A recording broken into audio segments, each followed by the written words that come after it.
Si usted mantiene eso de que la riqueza se hace en la mente. Sí, la riqueza empieza a hacerse en la mente, es decir, se crea con una mentalidad muy concreta y con una forma de ser muy concreta. Eso lo aprendí yo en la banca, que tenía clientes que tienen una forma de ser y les iba muy bien con el dinero, y otros que tienen otra forma de ser y les iba muy mal con el dinero. Pero el dinero no tiene amigos, ¿no? Ni enemigos. No tiene amigos ni enemigos. El dinero es neutro. El dinero en sí no significa nada. No es nada bueno ni nada malo. Todo depende de lo que una persona está dispuesta a hacer para conseguirlo. ¿Y por qué muchos adultos no son ni ricos ni felices? Yo creo que no hay suficiente educación financiera. Fíjese justo que en la escuela nadie nos habló de dinero y es algo que todos tenemos que manejar cada día. No tenemos educación financiera, no somos capaces de distinguir formas diferentes de ganar el dinero, cuando las hay. Nos han enseñado básicamente a ganar dinero en un empleo, cuando podrían también enseñarnos a ganar dinero en un proyecto propio, en un negocio propio. ¿Cuál es el mejor plan de jubilación? Nuestro propio negocio. Tengo que decirlo así, de una forma rotunda. El peor plan de jubilación es aquel que no controlas. Por ejemplo, la pensión del Estado. Yo creo que confiar en la pensión del Estado es una auténtica temeridad, porque primero no es controlable y segundo sabemos que está en colapso y que el sistema tiene que reformarse profundamente. Así que la mejor forma, el mejor plan de pensiones es nuestro propio negocio. Me está convidando a boda. Podemos llegar a jubilarnos y que no haya un duro, no haya donde echar mano. Es que probablemente nuestra generación va a tener una gran decepción cuando compruebe que su jubilación será muy diferente a la que tuvieron sus padres o sus abuelos. ¿Y por qué el sistema de pensiones está en colapso, está en caída a plomo? Por temas demográficos. Fíjese que ahora mismo hay más mayores que jóvenes. Las personas entran a trabajar más tarde que antes. Y además tenemos personas que están paradas, que no pueden cotizar, por tanto no están contribuyendo a la seguridad social. ¿Cuántas clases de ingresos hay? Bueno, hay varias clases de ingresos, pero básicamente hay aquellas que provienen del trabajo activo, en el que uno tiene que estar allí presente para generarlas, es decir, vender horas, vender tiempo en un empleo, en un trabajo, en un puesto de trabajo. Y luego hay ingresos pasivos, que serían aquellos ingresos que se generan no del trabajo directo, sino de una fuente de ingresos de un negocio propio. Requieren trabajo también al principio, porque los negocios hay que impulsarlos, lanzarlos, pero después ese negocio está trabajando para ti. ¿Y de jubilación cuántas clases hay? Bueno, pues hay la real y la legal. Básicamente yo distinguiría estas dos. La legal es aquella que marca el Estado, esa no tiene discusión. El Estado nos dice que nos va a jubilar ahora a los 67, yo creo que muy pronto a los 69, 70 años más o menos, y eso no tiene discusión, eso es una ley. Pero fíjese en una cosa, muchas personas después de la edad legal tendrán que seguir trabajando. ¿Por qué? Porque no tendrán suficiente dinero con la pensión que les ofrecerá el Estado. Así que la edad legal no importa, la que importa es la edad real. ¿Y cuál es la edad real de jubilación? Aquella que uno decide, aquella que uno tiene ya resuelto para siempre el tema del dinero. Y para conseguir esto la única forma es tener un negocio propio. ¿Qué es la libertad financiera? Pues es no preocuparse de dónde va a salir mi próximo euro, no estar pendiente de dónde va a salir mis ingresos mañana, ni depender de, pues de seguir vendiendo el tiempo en un puesto de trabajo. Cuando una persona ha resuelto el juego del dinero, puede permitirse no hacer nada, cosa que yo tampoco recomiendo, pero podría hacerlo porque tiene ya resuelto el juego del dinero. Y puede dedicarse a crear otras fuentes de ingresos o dedicarse tiempo a sí misma o a su familia. Usted a veces dice en su libro que la solución a todas las dudas que tenemos en el mundo mundial en cuanto a ingresos y cómo tenemos que organizarnos están en una librería. Sí, caramba, ¿cuánto dinero hay en una librería? Si la gente supiera esto, irían de cabeza a una librería. Hay muchísimo dinero en una librería, pero no está en forma de billetes, sino que está en forma de ideas, de conocimiento. Ahora que estamos ya en la era del conocimiento, en la era de la información y el conocimiento, después de la era industrial que aquí en Europa ya terminó hace años, ahora las personas que tengan conocimiento, que tengan información, conocimiento, sabiduría, talento, esas personas serán muy prósperas. Y las personas que no tengan este talento, este conocimiento, serán personas que les va a ir muy mal con el tema del dinero. Así que yo recomiendo a todo el mundo que si quiere hacer dinero, que vaya a una librería y que invierta en sí misma. Porque llegará el momento que una persona que no tenga conocimiento y que no tenga ese tipo de recursos no la querrá nadie. Nadie. Está pasando ya. No es que vaya a llegar, está ya ocurriendo. Sí, son los trabajos en los que no hay que añadir talento o conocimiento, son mileuristas o submileuristas, incluso serían ya milagristas, ya, porque tienen que hacer milagros con muy poco dinero, ¿no? En cambio, las personas que sí están trabajando con talento y conocimiento, a esas personas no solo están muy buscadas, sino que les pagan muy bien. Y esas personas tendrán trabajo siempre. Así que lo que tenemos que hacer ahora es invertir en nosotros como profesionales y ser muchísimo mejor que fuimos, por ejemplo, el año pasado, y añadir mucho valor añadido en nuestro negocio o trabajo. Claro. Usted había estado en donde está el dinero, había sido un alto ejecutivo de la banca, donde se mueve la pasta y tal, y se fue de allí. ¿Qué huía, del dinero o porque quería más dinero del que había en el banco? No huía de nada, sino que iba hacia la libertad.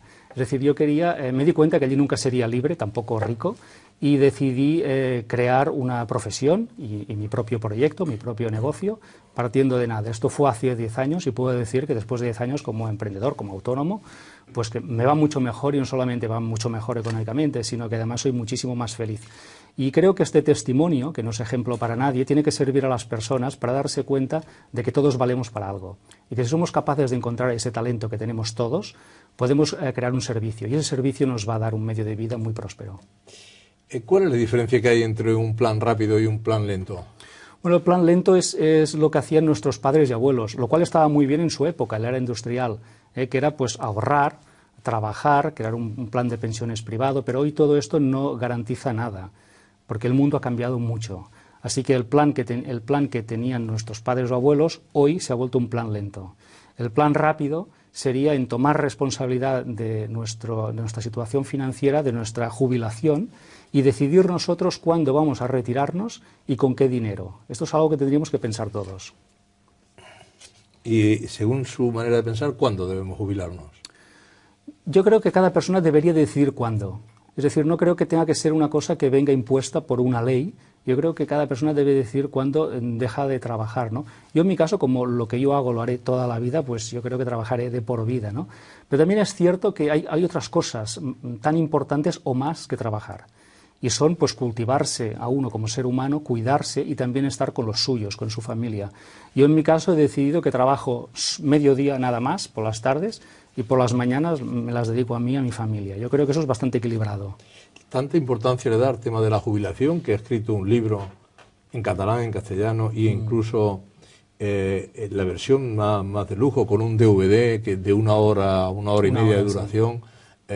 Tanta importancia le da eso, realmente la tiene. Yo creo que la gente aún no somos conscientes del problema que nos puede venir en lo harto. Tiene razón, la gente aún no es consciente de lo mucho que tendrá que cambiar si quiere que las cosas le vayan mínimamente bien en el tema financiero. Tenemos un gran vacío de educación financiera, estamos todos confiados en que papá Estado va a cuidar de nosotros cuando tengamos 67, 69 años, y yo creo, es una opinión, yo creo que no será así, no porque no quieran los gobiernos, sino porque no van a poder, y creo que tenemos que tomar responsabilidad las personas sobre nuestro futuro financiero. Por esto he escrito este libro, para educar a las personas. Explíquenos cómo podemos crear un plan que trabaje por nosotros. Lo primero que tenemos que hacer es contactar con nuestro talento, es decir, qué podemos ofrecer a otros que los demás aprecien, qué cualidad tengo yo, qué habilidad tengo yo, y si no la tengo, qué puedo hacer para desarrollarla, para que pueda ser un servicio para otros, y porque es un servicio para otros, ellos me lo remuneren y me lo paguen bien. Si yo contacto con eso que yo amo, con eso que es mi pasión, sepa poco o mucho, seguro que me irá bien. Porque las personas retribuyen siempre aquello que brilla, aquello que es útil a los demás. Así que tenemos que estar en contacto con qué es lo que nos gusta. Yo a una persona no le recomiendo que trabaje en algo que no le gusta y que lo hace porque cree que tiene que hacerlo o porque cree que eso tiene salida. Yo creo que eso es un error. ¿Y en todo esto qué papel juegan las creencias? Todo.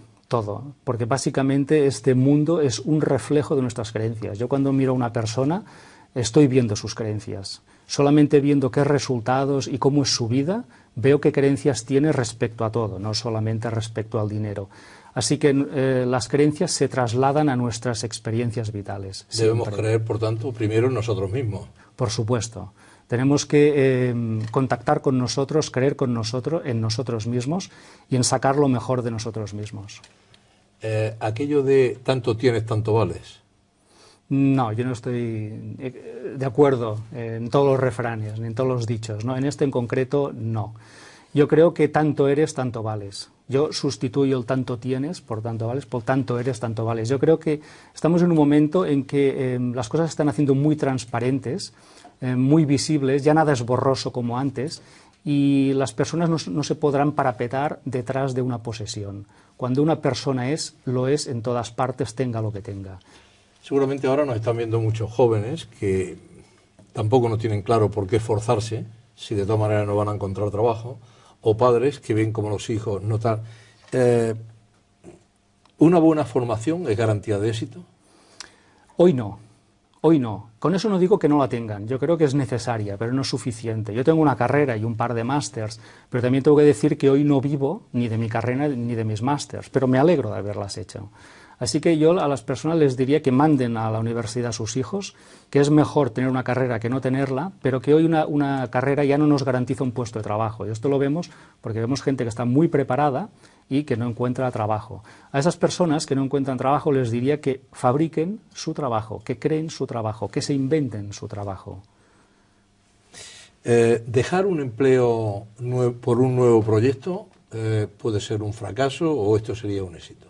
Puede ser cualquier cosa, las cosas se Pero ven es un riesgo, evidentemente. Siempre, pero tener un empleo también es un riesgo. Es decir, hoy nos hemos dado cuenta de que un riesgo es todo, vivir ya es un riesgo, todo es un riesgo, tener una pareja es un riesgo, tener un trabajo es un riesgo y tener un negocio también es un riesgo. Pero yo creo que al final lo que tenemos que hacer es desechar ese concepto de seguridad. Yo creo que la seguridad hace pequeños a los hombres. Tenemos que atrevernos a vivir y la vida es riesgo en todos los aspectos. Yo creo que es hermoso y bonito que sea así. ¿Hay que tener suerte para ganar dinero? No, no tiene nada que ver. En la ecuación del éxito, esa es una buena pregunta, porque muchas personas lo creen justo, de verdad, ¿eh? Creen que algunos han tenido mucha suerte en la vida y les ha ido bien, ¿no? Bueno, yo creo que la suerte se fabrica, igual que la mala suerte. Es decir, uno es capaz de fabricar su propia suerte o puede fabricar su mala suerte, ¿no? En la ecuación del éxito financiero y del dinero, la suerte no entra para nada, no tiene nada que ver. Yo me acuerdo de una época en la que el presidente Pujol, cuando tenía que nombrar un conseller, le mostraban pues a alguien que había dicho fulano, fulano y fulano. Entonces miraba el currículum, tal. Pues tiene esta carrera, está licenciado por aquí, ha trabajado y tal. La última pregunta que hacía era, ¿tiene suerte? Sí, pues no, porque en un accidente el hijo hace poco se mató, se le murió la mujer, no sé qué, no sé cuánto, ya no servía.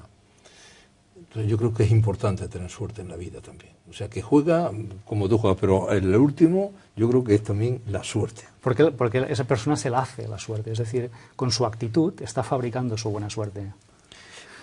¿La seguridad existe? No, nunca ha existido. No es que no exista ahora, es que no ha existido nunca. Nosotros nos pensábamos que existía y vivíamos en la fantasía de comprar suerte, ¿no? De comprar seguridad, ¿no? Y ahora nos damos cuenta, yo creo que la crisis es buena porque nos ha despertado y la crisis nos está diciendo que la seguridad no existe, pero es que ya no existía antes, no ha existido jamás, ¿no? Y la naturaleza del mundo es así, es decir, la seguridad nunca ha existido. No deberíamos perseguir la seguridad, sino la libertad, que es mucho más interesante.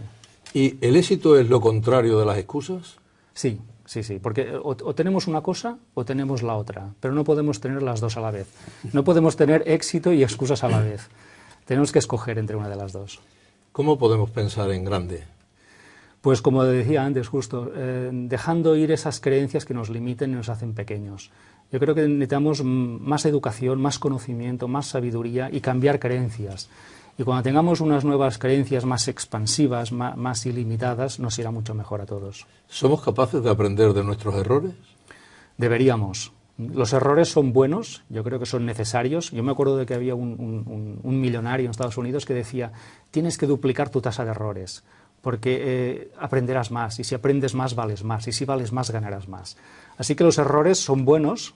Y yo sé que en la escuela nos decían que son malos, no es verdad, los errores son buenísimos siempre que aprendas de ellos. ¿Y es importante hacer de nuestro trabajo nuestro hobby? Sí, es que tiene disfrutar de nuestro trabajo. Claro que sí. Claro que tenemos que reunir lo que somos con lo que hacemos. Yo he visto demasiadas personas que hay una diferencia entre lo que son y lo que hacen. Tenemos que reunirnos con nuestra pasión. Solamente las personas que disfrutan hacen disfrutar a otros y porque lo hacen se ganan bien la vida. Y las personas que tienen miedo a arriesgarse, o sea, ¿es bueno arriesgar a pesar de los miedos? Sí, sí, sí. Al final tenemos que correr siempre algún riesgo. Si las personas que corren pocos riesgos acaban consiguiendo muy poco. Así que tenemos que correr algún riesgo para conseguir alguna cosa en la vida. ¿Y en nuestra economía qué papel juega nuestro vocabulario? Un papel muy importante, porque cuando oyes hablar a una persona ya te das cuenta de cómo le va a nivel financiero. Cuando una persona pues te empieza a hablar pues eso de seguridad en lugar de libertad, o te empieza a mencionar conceptos que ya no existen, como por ejemplo trabajo de por vida. Eso ya no existe en Occidente, eso desapareció, ¿no? Entonces cuando ves qué vocabulario, qué expresiones utiliza, tú te das cuenta de cómo le va. Así que por su vocabulario sabremos qué saldo tienen en el banco. Por eso los ricos hablan un vocabulario distinto a los pobres. Totalmente distinto. Yo me acuerdo de una persona con la que hablaba y me empezó a contar cosas y al final yo le dije, oye, estás arruinado, ¿verdad? Y dice, sí, ¿cómo lo sabes? Y dice, hombre, por la forma como hablas del dinero, estás enfadada con el dinero. Una persona que está enfadada con el dinero no le puede ir bien. Claro. Bueno, hay palabras ganadoras y palabras perdedoras. Me gustaría que nos pusiera un ejemplo cortito, que la gente pueda ver cuáles son las palabras que pierden y cuáles son las palabras que ganan. Bueno, pues lo decíamos antes, por ejemplo, seguridad es una palabra perdedora. La persona que busca... ¿Perdedora? Sí, porque la seguridad sale... Primero, no existe, pero en la búsqueda de la seguridad perdemos muchas cosas, entre ellas nuestra libertad. Hay personas, no todas, pero algunas personas que se han puesto a trabajar como funcionarias, no todas, por buscar seguridad y han perdido la libertad. Y luego, cuando tienen, no sé, 40, 45 años, vienen, llaman a mi despacho de coach y me dicen, oye, Raimon, yo quiero hacer otra cosa en la vida. Y dice, bueno, claro, pero ¿qué quieres, libertad o seguridad? Tenemos que elegir, ¿no?, entre las dos. Así que esa sería una palabra perdedora, seguridad. Y una palabra ganadora sería pasión, por ejemplo. Es decir, aquellas personas que primero hacen en la vida aquello que aman y después buscan el dinero son las que les va mejor. Aquellas que primero buscan el dinero y dicen, cuando tenga dinero ya haré lo que ame, son las que les va peor. Así que la pasión es una palabra ganadora. ¿Y el reino de lo imposible cuál es? Uy, nadie sabe que es imposible hoy, nadie. Nadie sabe lo que es imposible. Es una palabra que tendríamos que borrarla, es perdedora esa, es una palabra totalmente perdedora. Tendríamos que borrarla del diccionario, porque lo que hoy una persona está diciendo que es imposible, en ese mismo momento, en otro sitio, en otro país quizá, una persona lo está haciendo posible. Así que mientras unos hablan de la imposibilidad, otros ya lo están haciendo posible en otro sitio. No sabemos lo que es imposible. Dentro de 1 o 2 años, algo que hoy nos parece imposible será posible. Usted hace referencia en el libro a todas estas cosas y hay algo que me llama la atención también. Dice, si los precios siguen subiendo, los sueldos siguen bajando, ¿dónde podemos llegar? Claro. Cuando escribo eso en el libro, estoy diciendo que un empleo es una mala receta a nivel financiero. Es una mala receta porque si los precios suben y los salarios bajan, eso no nos hará ni libres ni ricos nunca. Entonces, ¿cuál sería la buena receta? Bueno, la buena receta sería un negocio propio en el que uno pueda decidir cuánto va a ingresar el año que viene. Esto se puede hacer si tienes un negocio, pero si tienes un empleo no puedes hacerlo.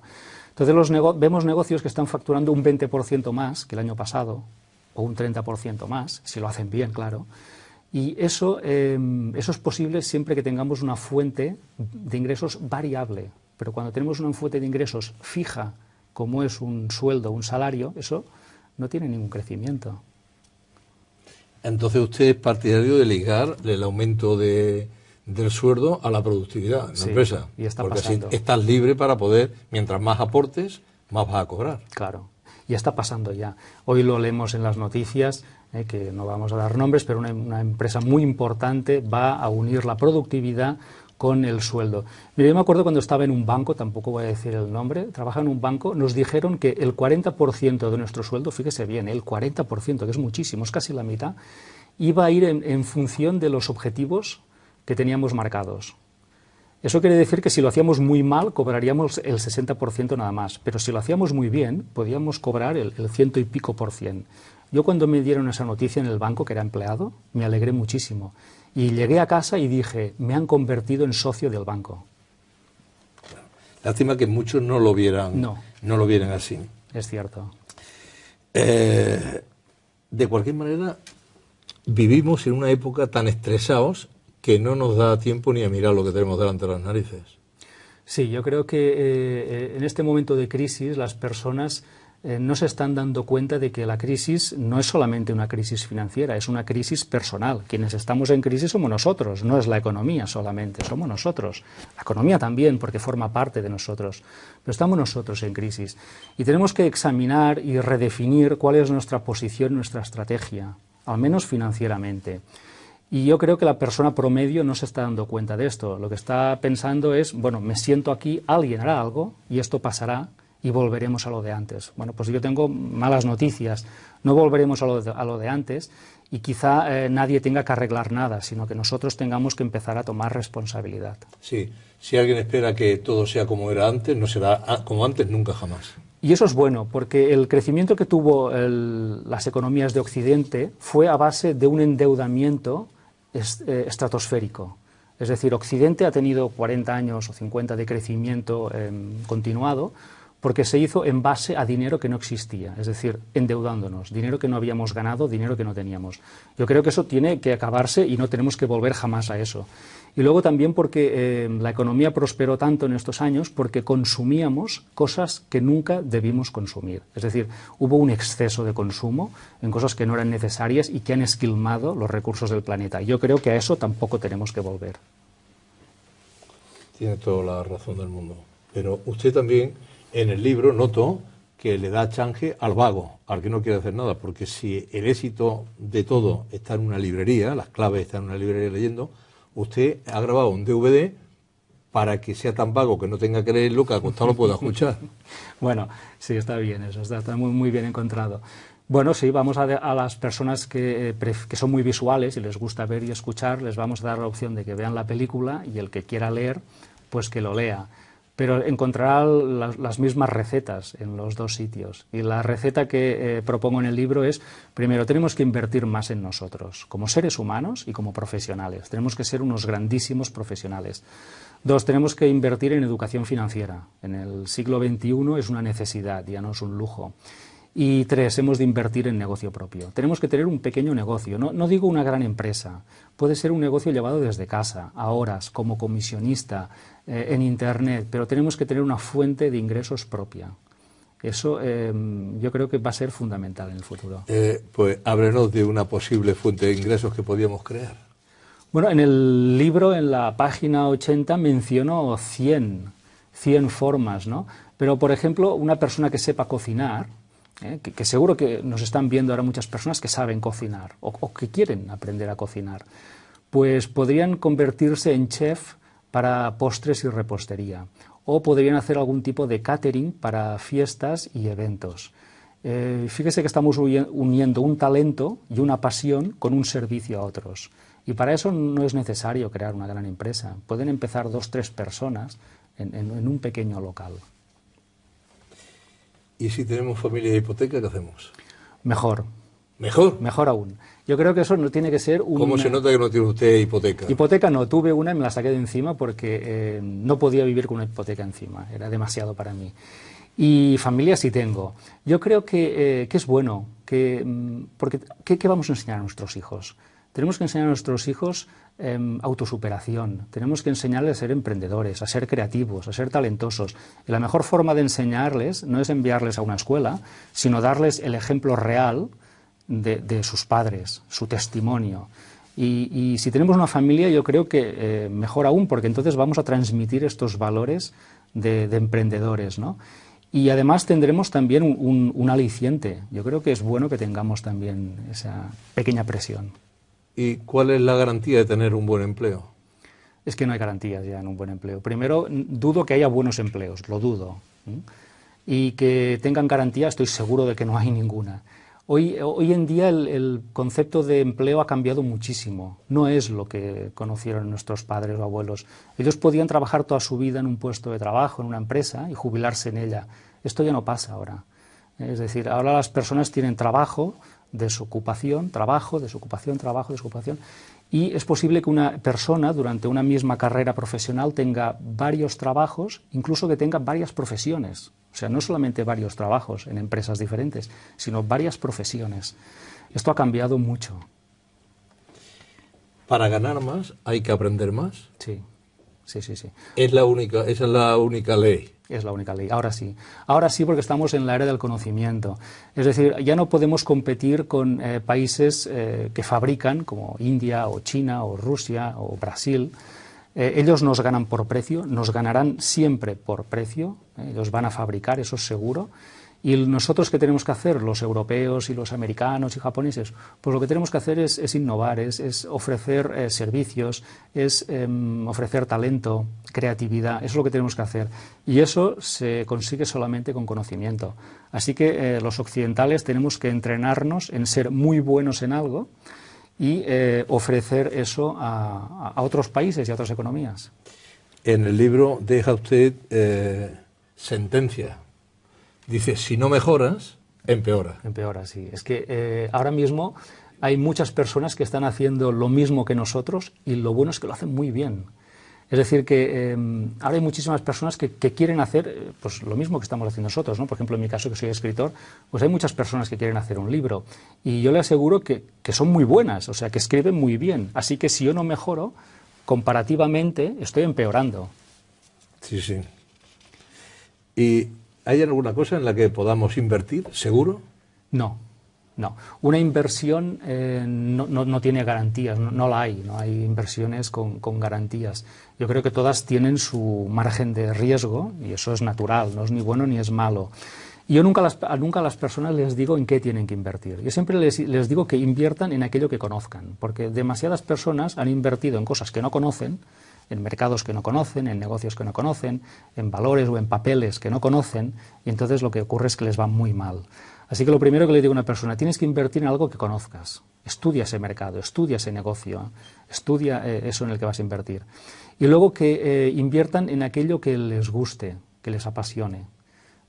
No en algo que inviertan solo por ganar dinero. O sea, que se pongan en un mercado, en un negocio en el que realmente disfruten, porque se van a pasar mucho tiempo en él. A veces se producen llamadas en la radio y me llaman, dice, justo es que no tengo trabajo y tal, y yo le digo, ¿qué es lo que sabe hacer? No, yo para trabajar en cualquier cosa, la gente que dice que trabaja en cualquier cosa se apaña también cobrando cualquier cosa. Eso es lo que pasa. Cuando una persona dice que trabajará en cualquier cosa, le acaban pagando cualquier cosa, y eso no lo queremos, ¿verdad? Entonces, yo entiendo que una persona esté muy apurada, porque yo también he estado apurado, es decir, cuando uno sale de la facultad, pues busca cualquier cosa, ¿no? Porque tienes poca experiencia y 22 años. Yo eso lo entiendo, lo he vivido, pero eso tendría que durar muy poco, 6 meses como mucho, no más. Porque si cogemos cualquier cosa y nos acomodamos en eso, nuestra vida acabará convirtiéndose en cualquier cosa y tendremos una vida barata, un sueldo barato y unas ilusiones muy baratas, ¿no? Entonces, si eso pasa, pues perfecto, pero pongamos un margen. Pues no sé, 6 meses, 12. Yo en 12 meses tengo que estar en otra posición, ¿eh? Y si tengo que estudiar, estudiaré, y si tengo que hacer otra cosa, la haré. Yo me acuerdo un día que estaba en la radio, nos llama un joven, por la voz, y se quejaba porque era mileurista. Yo le pregunté, oye, ¿cuánto tiempo llevas ahí? Me dijo, 5 años. Y dije, hombre, ¿cómo puede ser que una persona joven esté aceptando y no haciendo nada para cambiar esto durante 5 años? Esto no es admisible. No puedes llamar a una radio para quejarte después de 5 años. Tienes que hacer algo para que eso cambie. Claro. Su libro anterior era El Código del Dinero, que funcionaba además muy bien. Aquello fue y todavía sigue tirando mucho, porque hace de transmisión la gente que lo va leyendo. ¿Cómo está funcionando actualmente? Muy bien, se han hecho 6 ediciones y es el boca a oreja. Es un libro que regalan incluso padres a sus hijos para que entiendan el mundo en el que ya están y que está ya pues llegando, ¿no? Y es un libro que no ha tenido ninguna publicidad y que es, como dice, por el boca a oreja, la recomendación. Hay gente que lo regala a docenas. Y es que el dinero habla un código distinto, por eso mucha gente está pelada, porque no entiende el código ese.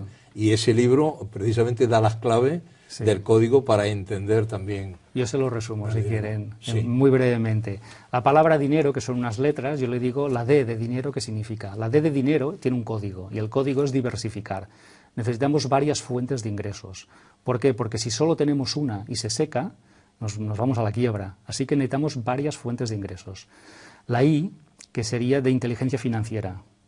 Es decir, necesitamos más educación financiera para poder entender este mundo tan complejo del siglo XXI y la globalización. La N. La N es de una nueva conciencia, una nueva mentalidad. Lo que decíamos antes, hemos de tener una mentalidad más expansiva, menos limitada y que conecte más con nuestros valores y talentos.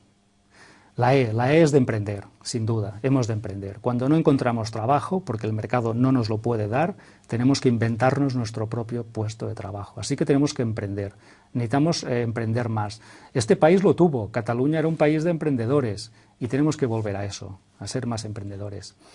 Vamos por la R, el código de la R es reaprender. Porque lo que aprendimos no nos va a llegar más lejos de donde estamos. Así que tenemos que reaprender cosas, tenemos que reaprender la economía, tenemos que reaprender nuestro oficio, porque nuestro oficio ha cambiado, y el oficio ha cambiado, o el trabajo ha cambiado, porque el mundo ha cambiado. Así que tenemos que reaprender. Y finalmente la O. El código de la O sería buscar oportunidades. No busquemos empleos, busquemos oportunidades. Yo creo que ahora hay más oportunidades que nunca. Lo que pasa es que no tienen pinta de oportunidad, tienen pinta de problema. Entonces la gente no las ve, porque ve un problema. Pero aquellas personas que busquen problemas y los resuelvan, la gente les va a pagar muy bien por resolver problemas. Porque de problemas es de lo que está el mundo lleno también. Está lleno. Estos días son días apetitosos a la hora de comprar libros, porque es una tradición.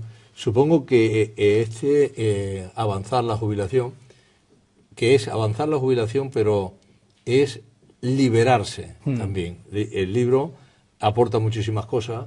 Yo no sé si va a estar entre los libros más vendidos o no. Yo desearía que así fuera, porque de verdad que a la gente le planta ideas importantísimas para poder desarrollarlas a lo largo de su vida.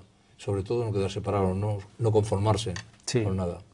Yo creo que sí, que tenemos que empezar a sacar este orgullo interior y sacar carácter también, que lo tenemos, los españoles tenemos carácter. Sacar carácter, orgullo y no pensar que alguien nos va a resolver la papeleta y seamos nosotros quienes la resolvamos. Y si luego pues tenemos una pensión, estupendo, será para los nietos. Bueno. ¿Usted cree que todavía tenemos solución? Sí, sí que la tenemos, ¿Sí? Por supuesto que sí. Vale. Ahí le dejo, señor Raymond Samson, le dejo con su cámara, a ver si es capaz de convencer a la gente para que compre el libro. Le agradezco que haya estado con nosotros esta noche. Yo tomo muy buena nota porque, en fin, porque es necesario eso, tener varias fuentes de ingresos, porque eso es como un manantial de un pozo que si se seca porque alguien ha hecho un pozo al lado y ha cortado el manero, pues se queda seco. Que tenga muy buena noche y mucha suerte. Gracias. Gracias. Bien, a todas las personas que nos ven, yo les animaría a que mejoren su educación financiera. En los años que vienen va a ser muy, muy necesaria, y que piensen que el actual sistema de las pensiones públicas, es una incógnita, es absolutamente una incógnita para todos. No sabemos cuándo vamos a jubilarnos y si vamos a cobrar y cuándo vamos a cobrar. Así que animo a las personas a que resuelvan este tema con tiempo, por sí mismas, que no lo deleguen a terceros, porque creo que es algo muy importante en la vida de una persona, los años de la jubilación. Así que yo les animo a que inviertan más en sí mismas, que sean unas personas más potentes, más capaces, más sabias, que inviertan en su educación financiera y que inviertan, eso sí, en un pequeño negocio, un negocio propio. Y si eso ocurre, yo les garantizo que serán libres, sabias y ricas. Esa es mi voluntad. Gracias.